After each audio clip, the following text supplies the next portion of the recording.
did I mention that I have another plan? That is to get rid of 12 unconstitutional departments within the United States government, and the EPA is one of them, okay? Along with the Department of Education, Justice, Transportation, and so on, but in my plan. So I am no fan of the EPA as well, but you know. With that in mind, keeping that in mind, I'm trying to think of the term you've used to bring the EPA and the DNR to your table, and the use of some particular process that they're required to show up if asked.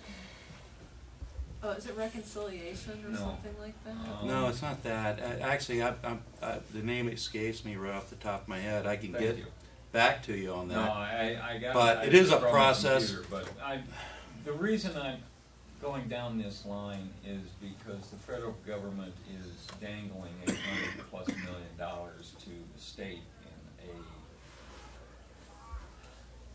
a non-needed transportation system.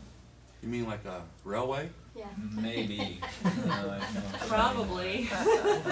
And I'm just wondering, with your experience in that, how effective that would be in some of the smaller communities that this thing is going to be running through. If indeed you have the right people in these small communities, the problem that we have is like anything else. They will just roll over, you know. One community could stop that thing. Absolutely. Okay. If they're strong enough, Okay. And that's all it takes is one community. Okay. But most of the people that serve on these boards are small town councils, you know, just roll right over and will let the federal government do whatever they want to. It's ridiculous. But if indeed you stand up and say, okay, we're not going to take this, you know, this, and go through the process, you can bring them to their knees. And that right now is what we can do at a whole entire federal level. I mean, like the New World Order, I know that everybody has heard this, but that, you know, the UN, we can stop this in track because we can stand up and be strong enough. And that's what we have to do. You know, it is not the government, it is not the representatives that are in there right now that are basically at fault. It's us. We put them there. Okay, and we have to stand up and realize that we've made a big mistake and correct this problem. Okay, you know. Back to your point with civil defense, so to speak. Happened years ago. I grew up in the 50s, and each community had what they called the civil defense. They bring in the children, you know, the younger people to get involved in this in smaller communities. In your mind, how do you see that? In some people's mind, it might be going backwards, but it was very effective at the time. At least if there was an unrest or a natural disaster in an area, such as a tornado, these people were available immediately with life-saving techniques in their toolbox. Communication abilities that normal communications weren't available. Exactly.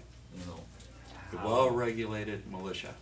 Well, I agree, but in this day and age, let's be realistic. There would be.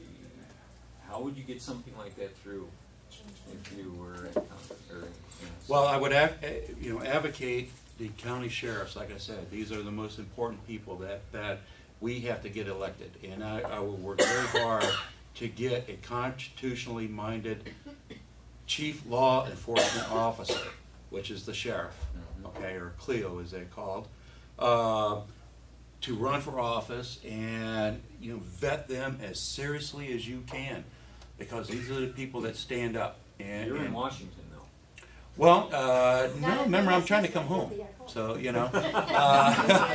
all right, so that's what it takes. And right now the sheriffs have the power to actually form militias. Now it also says local communities can do it. I think that we need to educate And we need to tell people that, look, you're not going to be considered, you know, a hate group, a tin hat bunch of idiots running around in the woods. This is serious stuff. You have to be prepared. And if you've been up around Siren or Ladysmith with tornadoes that went through, okay, devastated the town, all right? It was days before the National Guard could get in there, okay? Saw what happened in New Orleans, okay? That same sort of deal. I mean, you know, but you need to educate your people. And yeah, you're going to find resistance. People are going to say, oh, militia, no, that's a hate group, or, you know, people think I'm crazy. But you have to educate them, and sometimes it might actually, maybe the civil defense back in the 50s, not that I'm dating myself, but I'm old, I know.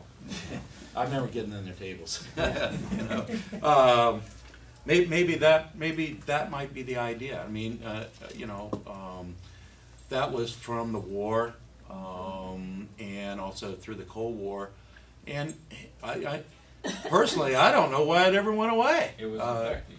It was very effective. That's probably why it went away. Perhaps what you have to do is soften the name from a militia to a different type of name, Well, so it doesn't scare people. Well, okay, then maybe civil defense. Yeah. You know, maybe that's what we call it. I mean, you know, a turtle by any other name is still a turtle, right? But But when people hear the word militia, they think of a group overthrowing the government, yeah, overthrowing a community or something like yeah. that. No, I agree, and that might be the thing that we have to do. But you know, I certainly want to. One good thing that I do like about Mr. Feingold is that he does travel around the state, you know, talking to people. Okay, now. Right, this is a well-born audience, you know, members only, friendly group. But I would like to do that, and I would like to educate and travel around, and not just county to counties, but maybe smaller cities as well, 2 or 3 listening sessions, and advocate such training like civil defense. I'm working with Sheriff Mack on this, about going around and training CLEOs about what their responsibilities really are. And you'd be surprised at how, you know, how many sheriffs would run at the sight of an FBI agent or an IRS agent, okay, run. Go to Montana or something, and you know, the federal government really has no authority there and no strength. I mean, they've got to get permission to come in.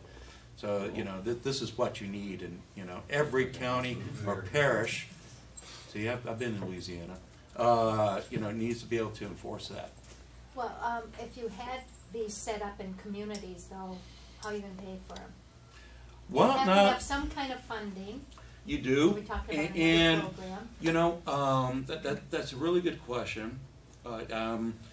There is a plan coming out of Virginia that actually addresses this.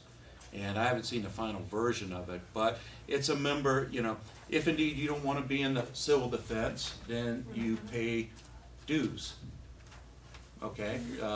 And there's certain, I mean, remember, you know, the so-called illegal property taxes. Yes, I'm against that too, being a city councilman. But there are certain funds that you could take, that people could donate to, or, you know, make it part of, you know, this what it's, you know, you either give us your talent or you give us some money. I mean, you know, and if not, then don't look for protection. Not that any civil defense group or militia would actually leave somebody out. We're just, you know, Americans just aren't that way. But there's a number of different ways, and I'd like to get back to you on that, because I expect this in more detail. Like I said, there's a group in Virginia that is nailing this down piece by piece, and hopefully going to be releasing it here real shortly. Okay, so it's not just here in Wisconsin. There's groups all across the country that, you know, we're actually working at trying to get this stuff in place, you know. Well, it kind of sounds like the CCD of long ago. What was it? No, CC. Community, I can't remember. It was Conservation Corps in the state, where but those were more public works or. Yeah, yeah, we don't want to go You don't there. wanna go Never there. mind. I'm not letting you go there. But you see what I mean, you know, instead of, we don't want any funding from the federal government. Right. Because, you know, we want no carrots, with no strings, no nothing. This is all locally funded. And will some communities be more funded than ever, more than others? Sure. I mean, some communities are bigger than others, you know. Some may require tanks, you know. Some may require just rifles. Some may require heavier communication equipment, first aid, trucks, things like this. But there are ways to get this paid for, you know.